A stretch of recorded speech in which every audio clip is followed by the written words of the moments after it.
Yeah, so first of all, we had spoken about the idea.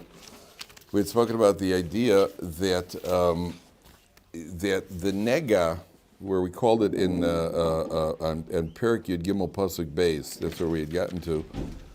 Perik Yud Gimel Pasuk Beis, page 608.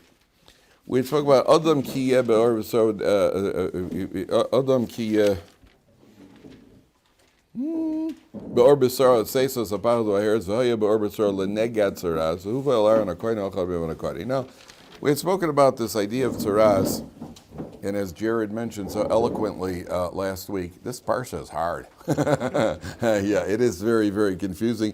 And you realize you have to go to a Kohen, and the Kohen injects are this, and it got turned white, it turned yellow, it got spread, it didn't spread. So, we were only getting really a thumbnail sketch here. I mean, the Kohanim had to be proficient in this halacha. You can't just go to any Kohen. The Kohen has to himself be, he has to know the halachas of what constitutes tzaras and what doesn't.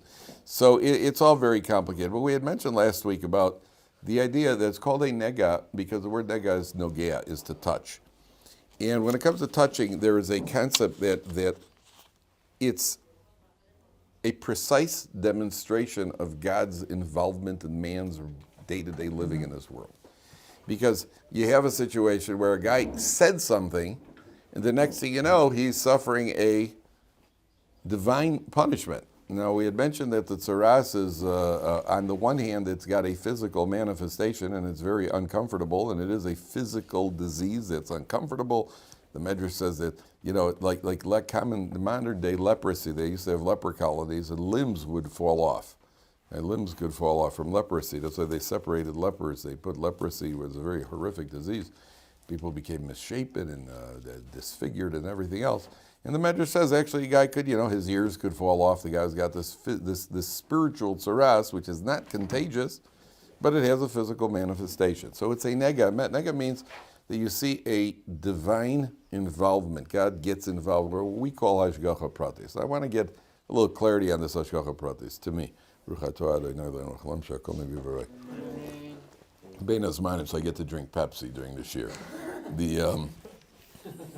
My son was about 1 year old. You see how aware kids are. He was about 1 year old, maybe not even, and I had some pop at the table. So he wanted to taste it, the Pepsi. So I gave him some Pepsi in the cup or the bottle. I forgot what it is. I just remember the look on his face. He took a sip. Mom's a little baby. Maybe it was 2. He goes like this. And he looks at me like, hey, this stuff's pretty good. Why didn't you tell me about this earlier? Why didn't you tell me about this sooner? You can read it in his eyes. Like, this is pretty good. Okay, so I got my revenge.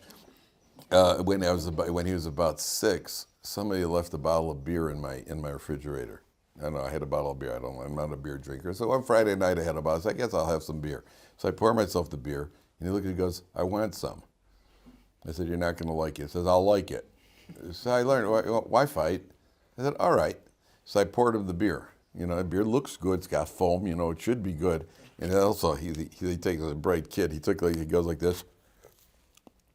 And I could tell his look was, hey, you tricked me. Oh, no, you didn't. You told me I wouldn't like it. All in a split second, you can see in his eye. I think he's touching beer since. Yeah, you can see. It's one of the first words kids learn. It's like one of the first words, a 1-year-old, pop. Right, that they learn. Pop. Right, much easier than soda. Right, pop. Right, they learn it. In any event. So there was a big Rav named Rabbi Meir Chodesh. Rabbi Meir Chodesh was eventually became the mashgiach of the famous Hebron Yeshiva. Rabbi Meir Chodesh was about 15 years old, and he was walking in Russia. And every country has their national sport. Like in America, it's baseball. In England, it's soccer. In Russia, it's revolutions. And so there was some revolution or other happening in Russia at the time. And he was walking. And in Russia, the worst thing during a revolution, the Reds, the Whites, whoever they were, and the Jews were always in the middle. The worst thing that could happen to you is to be caught without an identity card. Because if you're caught without an identity card, they figure you're a spy. So Rabbi Meir Chodesh was like 15 years old, and he was walking around, and a group of soldiers, Russian soldiers, a platoon stopped him, and the sergeant asked him for his pay. He doesn't have his papers, he didn't have any papers. So they took him into a courtyard, put him against the wall. They're going to execute him with a firing squad. So he was terrified, and he couldn't even stand up straight. And the sergeant starts barking at him, "Stand up straight and take it like a man." And Rav Meir Chodesh, I don't want to get the guy upset. And he's, he couldn't stand. He says his knees were buckling. He was, he's about to die. And the guy starts barking at him. All of a sudden, a window opens in the courtyard, and a Russian general sticks his head out of the window. He says, "I'm trying to take a nap, and you guys are making a ruckus. I'm going to have the whole bunch of you court-martialed." So the sergeant and the men immediately ran out of the courtyard. They left Rav Meir Chodesh standing there against the wall. So he said, he realized at that moment that his life is in Hashem's hands, directly in Hashem's hands, and that he would never lose the feeling. He would never lose the sense that he is under Hashem's direct hashgacha. He said the feeling left him after 2 weeks. After 2 weeks, he was back to normal. 14 years later, in 1929, he was in the Hebron Yeshiva in Hebron, when they had the famous Hebron massacre, and the Arabs killed over 50 yeshiva students and residents of Hebron. And he was there in the yeshiva lying under a pile of bodies, and the Arabs kept coming back in to see if there were any more victims. They kept coming back in and now checking to see if anybody's still alive. And he said he was lying under that pile of bodies thinking to himself, I know that if God wants me to live, I'm going to live. If God wants me to die, I'm going to die. And he said that time, and he lived, he survived, obviously, and the feeling never left him. He died when he was 91 years old. He said to his dying day, there was never a moment that he wasn't aware, living with the awareness that his life is completely in HaKadosh Baruch Hu's hands. That's what we mean by hashgacha providence. Means that sometimes in life you see clear, tangible, direct involvement of HaKadosh Baruch Hu. The problem is that people sometimes say, if you ask somebody a question like, how did you get that job, or how did that shidduch happen, people say, oh, it's mamish hashgacha. You ever heard people say that? Mamish hashgacha implies that there are other things in your life that are not mamish hashgacha. So that's heresy. So to judge people favor, give people the benefit of the doubt. When a person says mamish hashgacha, what they really mean is tangibly experienced hashgacha pratis. Like clearly, I know that everything is hashgacha. It's like when you get to the bus, and you get to the bus stop, and in stride, the bus pulls up. Right? You like that? Yeah, that's get to 1 second. That's mamish hashgacha. Then you get on the bus is crowded, and there's one seat open. Like, wow, this is mamish hashgacha. Then you sit down, and then the rate of thing from on top starts dripping on you, which is why nobody was sitting there, that's also mamish hashgacha. Yeah, that's also mamish hashgacha. Either that or mamish foolishness. You didn't realize why nobody's sitting in the seat, they were just waiting for you to come into the bus. So mamish hashgacha, but crowded. What, can you think why somebody didn't sit there? Either there's a nail sticking out or so then you find out the hard way what the mamish hashgacha is. All right, at the end of the day, what were you going to ask? So what was the difference between the first instance on the second? Why? And there's no difference. Ultimately, there's no difference. It's just a question of internalizing it. In 1973, after the Yom Kippur War, there was a run on tefillin in the country. They couldn't fill the demand for tefillin because every soldier who came back from the front in 73 said, I saw God. The miracles in 73 when Israel was getting schmettered in the beginning of the war, and they were taken by surprise. And secular said there was a demand for tefillin, and after 2 weeks the demand died down. Because that's human nature. Yeah, I'm sure it was, and after 2 weeks, sometimes the enemies throw grenades and forget to pull the pin. That happens periodically. Or once in a while, a tank, Victor Kalani was on a ridge with one other tank, or a few other tanks, and they pinned down and knocked out an entire Syrian tank division. Because the Israeli tank, the turret of the Israeli tanks went down at a certain angle, and the Syrians were with these Russian tanks where the turrets didn't go up that angle, so they had a turkey shoot. And now, when's the last time that happened in the history of war? Right? Or whatever it was, the Egyptians had, when they broke through in the Bar-Lev line in the south of the country, they had a free walk to Tel Aviv. And they stopped their advance. They said, if there's nobody blocking us, it must be an Israeli trap, which gave them 24 hours to regroup. It was ridiculous.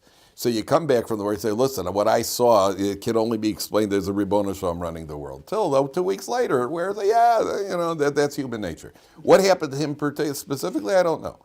Maybe he was more mature when he was 30 and he internalized. I have no idea. At the end of the day, that's what we call hashgacha. Listen, I once got out of this is a true story. I walked, not that the other stories aren't true. The true means that it happened to me. It actually happened to me. I was at a wedding hall at Bayit Vegan, and I had to go to another wedding at the Gutnick wedding hall. So I walked out of the wedding hall, and I flagged down a cab. And I said to him, I'm going. He saw me come out of the wedding hall. I said, I'm going to the Gutnick wedding hall. He says, you're going to weddings. I say, a Sephardi cab driver. He goes, you're going to weddings. Very nice. He says, if I can't give a gift, I don't go to weddings. says, when I can't give a gift, I don't go to weddings. I'm too embarrassed. Sometimes I don't have enough money. And there was a wedding a few years ago. He said to me, my friend, the guy called me up. And I called him up. I said, Sasson, I can't come to the wedding. I haven't got a gift. I'm too embarrassed. He said, no, Shimon, just come to the wedding. That's all. It doesn't matter. Forget the gift. He says, no, Sasson, I can't come to the wedding. He didn't go to the wedding. That was the wedding at the Versailles Wedding Hall here in Israel. There was a wedding hall that collapsed. The Versailles Wedding Hall collapsed. 20 people were killed. The dance floor, they were on the dance floor. The floor collapsed. 20 people. He didn't go to the wedding hall because he didn't have the money. Now, whether he would have been one of the people or not, but there are chances he would have been. Now, after he told me this, I thought to myself, imagine how this guy felt the night before the wedding.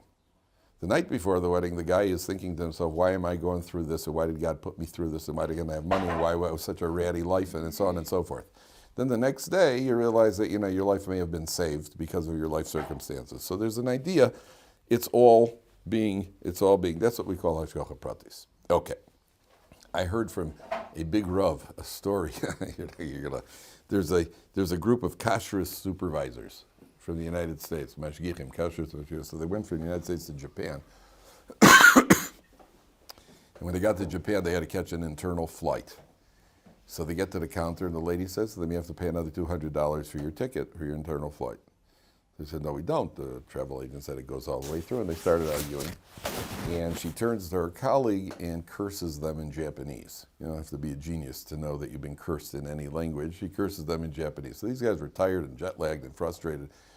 And so one of them turns to the other one, he uses the Gemara expression.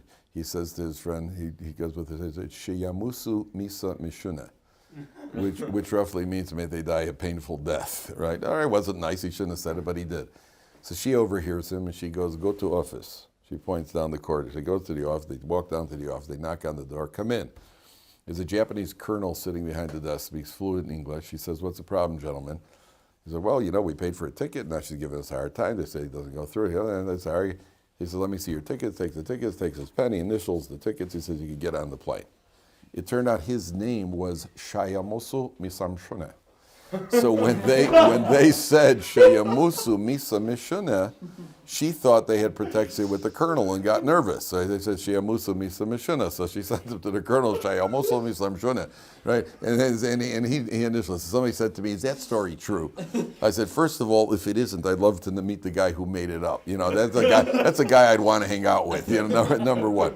Number two, whether it's true that I heard it, that's for sure. But the idea is that there's international hashgacha pratis also. It's not just limited to one place. Wherever you are, everything. That's the idea of a nega. A nega means that a guy spoke, said vapor, words came out of his mouth, and all of a sudden he's got a physical punishment. Number one. Number two, take a look at Pasuk Gimel. So it says like this.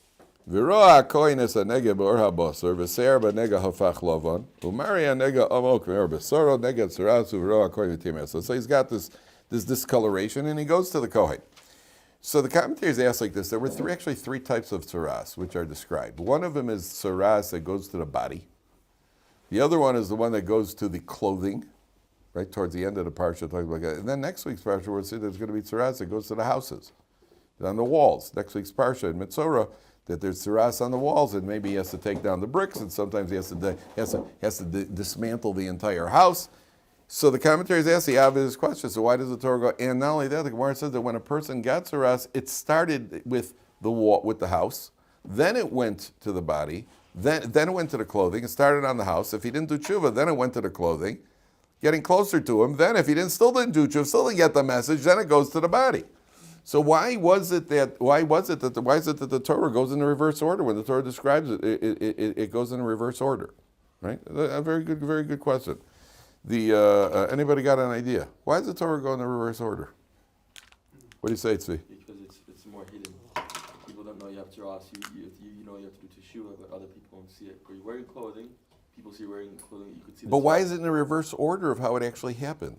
It actually happened in a different order. The Medrash says that it went in the other order. It went to the houses, the clothing, and then to the body. Why is the Torah describing the body, the clothing, and the houses? Could be telling you that speaking Lashon Hara. There is an opinion like that. Well, there's an opinion when you speak Lashon Hara, it goes straight to the body. That there are other... It's like it causes a chain reaction that lasts much longer than... Could be, it could be, but you still have to answer why it goes in reverse order. There is an opinion that if for haughtiness or for stinginess it went in the other order, but for Lashon Hara it goes straight to the body. For Lashon Hara it goes straight to the body. There is such an opinion. So the commentaries explain that it's the way a father talks to his son. Any of you, which means every one of you, that ever got what do you call it? What's it called when your parents take away your driving privileges? Not docked. When you got no. There's a word that you use. What's the word when your parents? Grounded. That's the word. Thank you. Oh, why do you know that word? Yeah. When you there's a word called you're grounded, right? Why? What happened? You come home with a speeding ticket, right? You're doing 90 in a 22-mile-an-hour zone. Okay, so you got a speeding ticket. So your father says, what I should really do is take away the car for a year, right? And if not a year, then 6 months. But because you didn't end up in jail, or because you were only doing 90 and not 120, so I'll only take it away for a week. In other words, they often describe when a father speaks to a son, talks about the more severe punishment, and then the less severe, and then even the less severe. So the Torah tells you, the commentaries say, Hashem say, you know what I should really do? I should go straight to your body. That's what I should really do. And if not straight to your body, I should go to your clothing. But because I have mercy, so I'm only going to start with the houses. But if you don't get the message, then it goes, then as what Jared said, then one thing's going to lead to the other, and eventually it's going to get to the body. Okay. Take a look at Pasuk Vav. Okay? So, what does the Kohen do with this guy? It's 7 lines from the bottom. The Kohen sees him on the seventh day. He closes the guy off. And then, if the guy sees that, first he closes him off because he's somewhere in a middle state. It's not clear that it is tzaras. It's not clear that it is. The Kohen has to see what happens after. We'll see after 7 days what it looks like. And then sometimes he closes off a second series of 7 days. Now the number 7 keeps reappearing here in the Parsha. The number 7, why is that? Oh, that clock is way fast. I got nervous, like, whoa, how could it be? The number 7 appears in the, I know we used to do that to teachers too in high school, but the number 7 appears numerous times in the Parsha because the Gemara says there are 7 averas that tzaras come from, 7 flaws. So it gives you 7 days to think about these 7 flaws. Okay, the question is like this. You go to the Kohen's got a suffix. Not sure. We'll close you off. I mean, closed off is not a party. Why should it be closed off? You don't even know for sure. Why suffix l'chumra? Why not suffix? Why, let me say, it's not contagious. Not a contagious disease, so why are you closing me off? And it's not, well, it might be contagious, we're closing you off. You're on lockdown. Why are you putting me on lockdown? And we ourselves have experienced that, by the way, in the last 2 years. We ourselves have experienced what lockdown is. When a person is got, what do you call it, either confirmed or suspected a corona, and people will be back off. My son, who is just the easiest going kid, and I've never seen him, rarely saw him rattled, and he had to go into bidud, what they call in Israel bidud, which is isolation. He was going out of his mind. I never saw him like that. That was just the, what do you call it? So why, here the Torah says we got to isolate you. Why do we have to isolate you? We don't know for sure that it's tzaras. What do you say, Dovid? If it's confirmed, then they don't have to isolate, right? If it's confirmed, then it's worse. Then you go out of the camp and you're alone till the tzaras goes away it's not like a 14-day thing. It's until the tzaras goes away. The tzaras has to go away. It says the king, what's his name? One of the kings who went into the Beis HaMikdash, the Kohen Gadol said to him, you can't be in the Kohen Gadol, you're a king, you're not a Kohen, and he got tzaras. It was out tzaras for 40 years. It was tzaras for 40 years, it was outside the camp. There's no limit on the tzaras, is not, it has to go away. We'll see about that in a little while. I forgot who was, King Uziyahu. And he was outside for 40 years. Here you lock the guy up for something, why should I be locked up? The answer is that we suspect the problem. We suspect the problem. There's a story, I think I mentioned this to you guys once. There's a story, a mainstream yeshiva. The Rosh Yeshiva calls in a bacher. He says, Ruvain, I have to expel you from the yeshiva. He says, why? He says, somebody told me they saw you downtown, you were holding hands with a girl. He says, but Rebbe, it's not true. He says, what? Should be true also? Right? I mean, the fact that we even suspect you is already bad. And I've been in situations like this where I'm involved with a different yeshiva. So one time somebody wrote some graffiti on something. So I have to try to figure out, okay, which guy in the yeshiva wrote the graffiti. So I could tell you who didn't write the graffiti. Then I could tell you who didn't do it right off the bat. Rav Samet, if there's a graffiti in Ohr Somayach, everybody's suspect, even the staff, right? Rav Samet didn't do it, and Rabbi Geffen didn't do it, and Rabbi Madelon probably didn't do it, right? And me, it's it's a 50-50. Okay, but at the end of the day, we could eliminate certain people. So here, why do we even suspect you? The fact that we have to be beyond reproach. That's the Musar lesson that comes out of here. Now, there's a concept of v'isim nikiyim. You ever remember the concept, the idea we spoke about this, the idea of v'isim nikiyim. There's the idea of marisayin. Marisayin is a halacha with very specific parameters of the halacha. For example, if you want to, you're allowed to eat fish blood. You're not allowed to eat animal blood. Fish blood is kosher, for those of you who are into fish blood. So if you ever want to have you want to drink a cup of fish blood, right? The halacha says, but you have to have some scales floating around inside. Because other people shouldn't think, otherwise it's Mari sign that people shouldn't think that it's that it's animal blood. Right? So when I was growing up, we used to play baseball. We used to have a Sunday baseball game, and we'd play right across the street from a McDonald's. Right? So there was a raging argument every Sunday if you could go into the McDonald's to get a Coke. Right? So there were three groups. There were the tzaddikim, the beinonim, and the rishayim, right? The tzaddikim said, no, you can't go into McDonald's, it's Marisayin. What's the guy with the yarmulke doing in a McDonald's? The beinonim said, yes, you could. We went in and they went in and got Cokes, right? Then there were the rishayim who got Cokes and French fries, so there were different, with the argument, well, there's a big M outside McDonald's, which stands for Mahadran, right? The idea of Marisayin is not to do something which is obviously to walk around, let's say you take a McDonald's bag, and you take a kosher hamburger and you hold it with a McDonald's wrapper, and you got a kosher hamburger with a cheeseburger. You got a parva burger with cheese, and you're holding it in a McDonald's wrapper, right? So that's at least v'isim nikiyim. V'isim nikiyim means that you at least explain to somebody who sees you that this isn't what it looks like. If somebody looks at you and says, "What the heck?" and you see somebody, so you have to be beyond reproach. And if you're doing something that somebody sees, which is certainly cause for suspicion, I can't look at you right now and say, "Oh, you must be counterfeiting money with your feet right now." That's not a reasonable suspicion. That's not a reasonable suspicion. But if something is a reasonable suspicion, you'd have to explain it away. Okay. Now take a look at Perek Yud Gimel Pasuk Yud Gimel. Go to the next page. So it goes to the various. There are different explanations for the various discolorations and why one is tamei. But the one that's really interesting is if you look at 3 lines from the top on 6:12.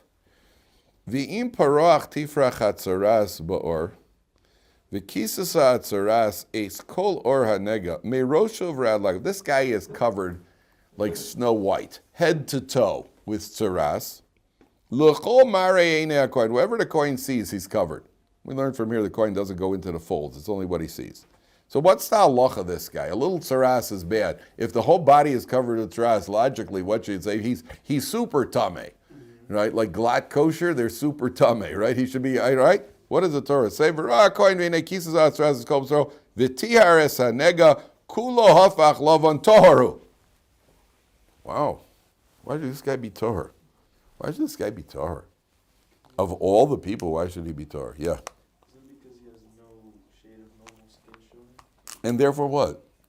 Why should he be tahor? Tahor, the guy's covered with tzaras. A little tzaras is bad. A little tzaras is bad. Now this guy's covered head to toe. Why should he be tahor? Why should this guy be tahor? He's gone so far beyond that he's hopeless. Interesting. We never give up on anybody. It's an interesting idea. So the answer is like this. You see, when there's a famous story in the Nach. You've heard of the prophet Elisha. Okay? Now, there was a king, a Jewish king, who went to war. They went to war against an army called Aram. And there was a soldier in the Aramite army named Naaman. And Naaman shot with his bow and arrow, and he killed the king, the Jewish king, who was the arch enemy of the Aramim. And so he got promoted and eventually became the head of the army. Naaman became the head of the Aram army. And he had one problem. He was covered with tsaras. He was covered with tsaras. So he was lamenting his fate, and there was a Jewish maidservant who had been captured living in his house. And she said, well, why don't you go to the Jewish prophet? Maybe he'll help you. So Naaman says, all right, well, first he resisted. She says, no, I'm telling you, the guy's good. Go see the Jewish prophet. So he goes riding up to Elisha's house, and here's the general of the Aram army. You can expect what kind of welcome a general of the Aram army is going to get. And he goes to Elisha's house. It's all written in the Nach. He goes to Elisha's house, and Elisha sends out his attendant, doesn't even come out to see him, and he says, go dip in the Jordan River 7 times.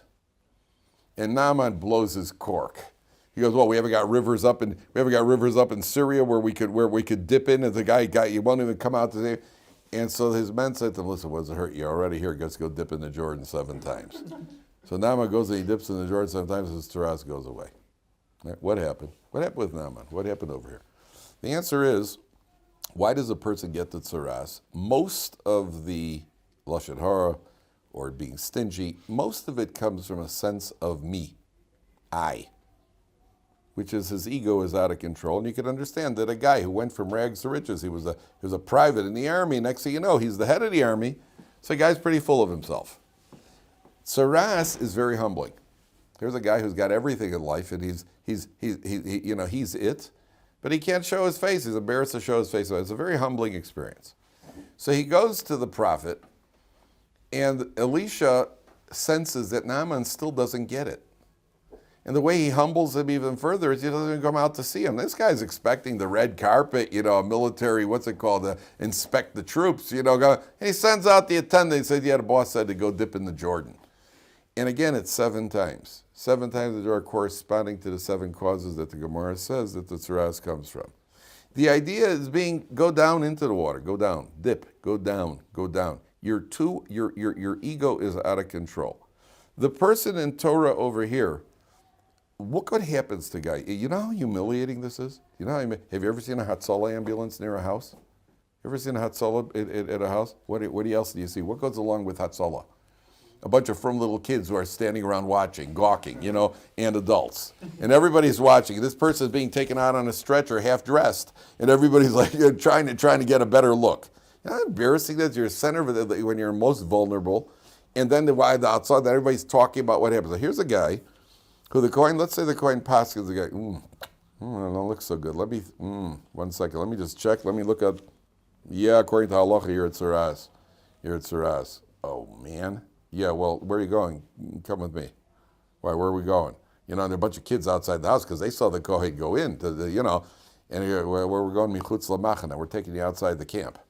And this guy's walking with the Kohen. Everybody goes, oh, what's up with the Kohen, him and the Kohen? Oh, I think there's a pidyon haben. No, he isn't even married. Oh, it must be tzarat. And you know how embarrassing this is? And then they put you outside the camp by yourself.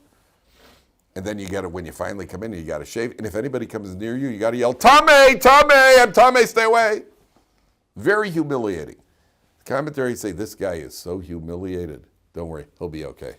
A guy who's covered head to toe doesn't need any of this. He's got the humiliation to break his ego is there already. So we have to worry about this guy. Anybody else may say, well, yeah, it's a little this, a little that. The guy who's head to toe, this guy says, you're tahor. You're tahor, don't worry. It's like a bacher once came to Rav Gifter. Rav Gifter Zatzal was the Rosh Yeshiva of the Cleveland Yeshiva, and he was a guy who took no prisoners.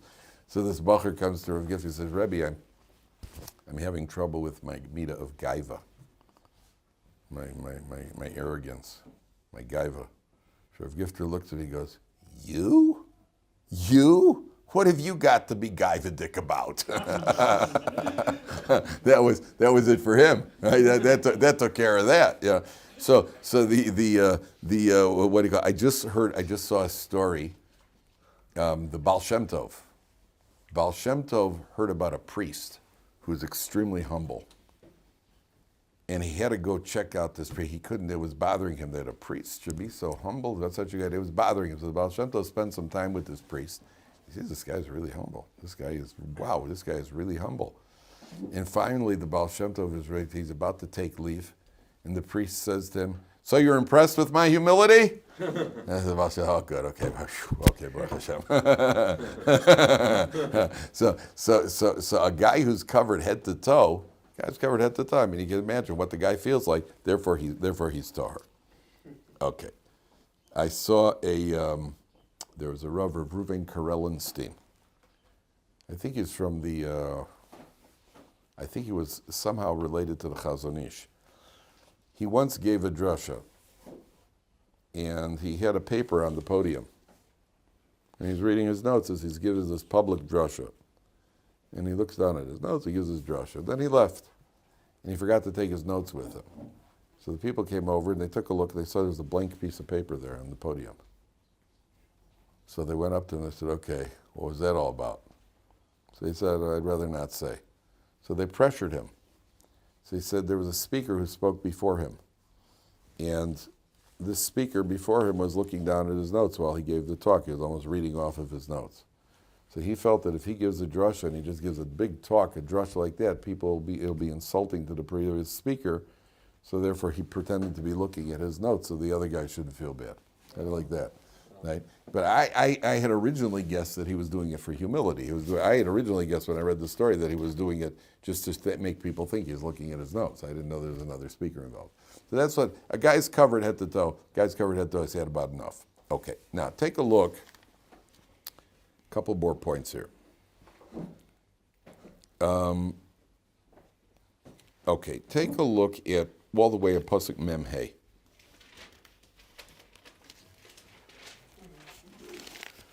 Okay. Guy is isolated outside the camp. And it's on page 616. Okay. So he's sent outside the camp. And then on Pasuk Memhe, six lines to the bottom. So it says, V'hatzarua asher bo nega, the guy who's got this the tzaras with the affliction. Begodov yufrumim v'roshi efarua, his garments should be rent. It lets his hair grow. V'alsof miyate, grows his mustache. V'tomei tomei yikra. He announces the word tomei.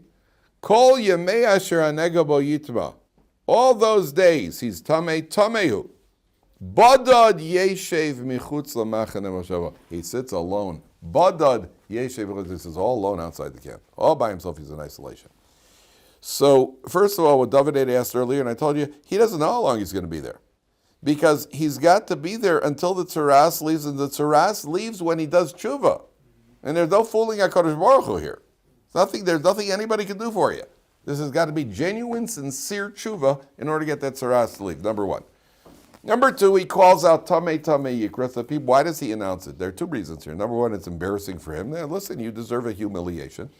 And number two, that when people hear it, they'll daven for you. You can actually daven for people. You can daven for people to do tshuva. You can daven for people to do tshuva. The obvious question is, how can you daven for somebody to do tshuva if they got free choice? Right? That's a good question. Huh? How can I daven that you should, for somebody to use their free choice properly? What's the answer? The way that works, this is what they explain, the way that works is, let's say I daven, I want Reuven to do tshuva. HaKadosh Baruch Hu could affect his free choice, he can't. But to create circumstances where it's easier to use your free choice and move in a certain direction, that you could do. So I told you, if HaKadosh Baruch Hu wanted to get me to that door, there are two ways he could get me to that door using my free choice.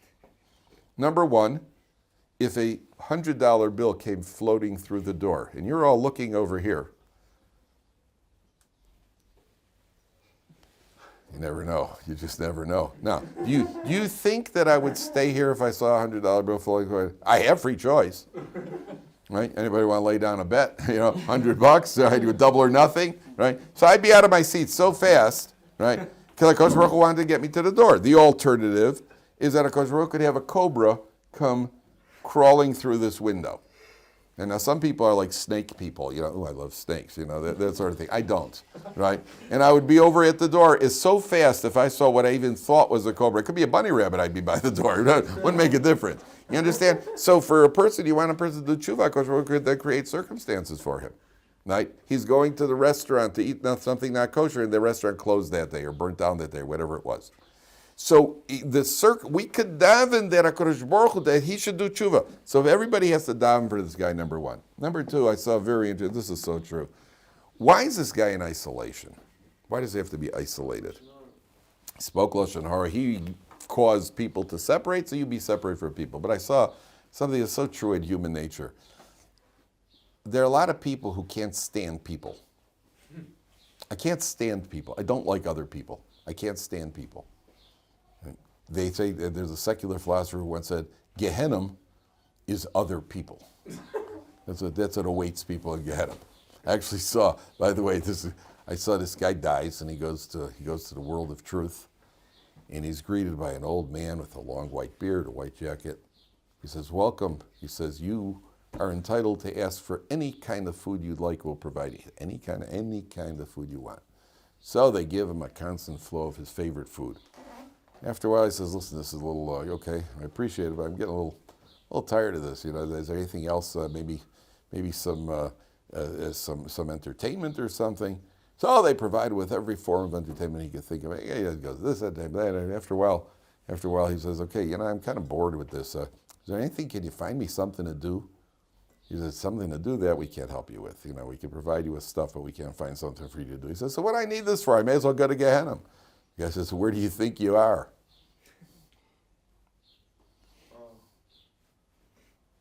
That's Gehenna. Some people have it in this world. Some people have it in this world. It's there's a lot of depth to that. In any event, there are people who don't like other people. This one's no good, that one's no good. The classic Jews, the guy is shipwrecked and has two shuls on the island when they finally rescue him. You never heard that? The guy's shipwrecked and they finally rescue him after 10 years. He's been shipwrecked, he's alone on Robinson Crusoe, he's alone on the island, and they say he's got a house, and he's got he's got a house, he's got an outhouse, he's got a restaurant, and he's got two shuls. The guy said, well, why do you have two shuls? He says, well, that's the one I daven at. That's the one I don't daven at.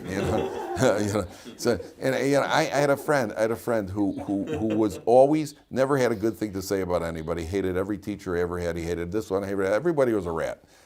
So I finally, I hadn't seen the guy in maybe 25, 30 years. I saw his mother. I said, how's Plony doing? Where does he daven? She goes, well, he used to daven at say, but he didn't like that shul. So he moved to, now he davens at the third shul. But today he's probably on his eighth shul. Okay? There are people who don't like other people. Say, you don't like other people? You don't like other people? Go sit alone for a while. Now you're isolated. When you're isolated, you want anybody. Anybody, anybody's good. Hey, anybody. Right? I remember when I came to Israel after high school, and we were 18, we spent a year in Israel.